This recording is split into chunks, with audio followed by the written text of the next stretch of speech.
I'm head instructor of Gracie Barra Ryde. Here at the gym we have two different apes. We have the Little Champions 1, Little Champions 2.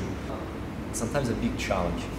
Little Champions 2, they are over 6 years old, so they're 7 and above.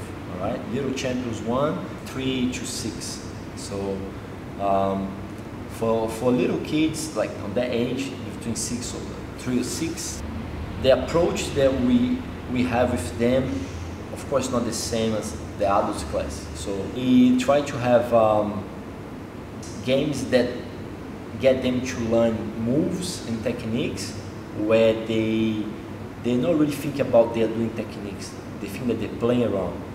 So they need to understand the game, understand why they're rolling around on the ground, but we cannot forget that they're young, and if they're not having fun, they just won't do anymore.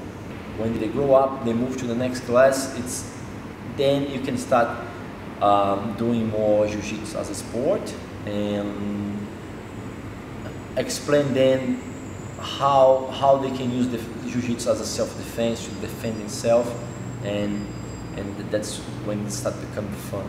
Not just for them, but for us as well, because they have questions.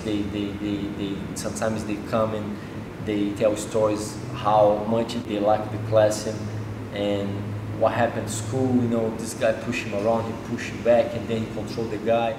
The bullying is everywhere.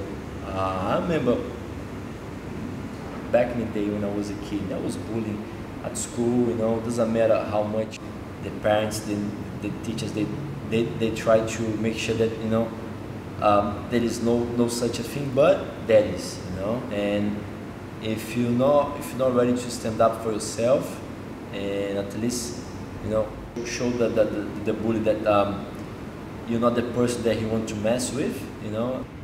I've seen people not overcome those traumas and, you know, just becoming fearful, you know, and it just don't go away, because we always close to each other and always clinching, you know, and taking down things like that.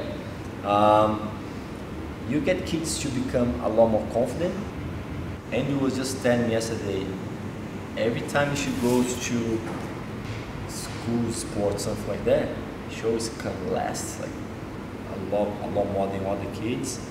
And Jiu-Jitsu is the only activity she does, and she comes back home with a smile on her face, because it's not about winning or losing every time, it's just having fun most of the time. And she's like the kind of kid that took 3 months to learn how to do hip escape, but that's when it happens, it's very rewarding, you know. Guys, thanks for coming. Let's go here. Thank you. Thank you. Let's move the line, shake hands. Thanks, Amy. Thanks, Claire. Thanks, Matthew. Good job, guys.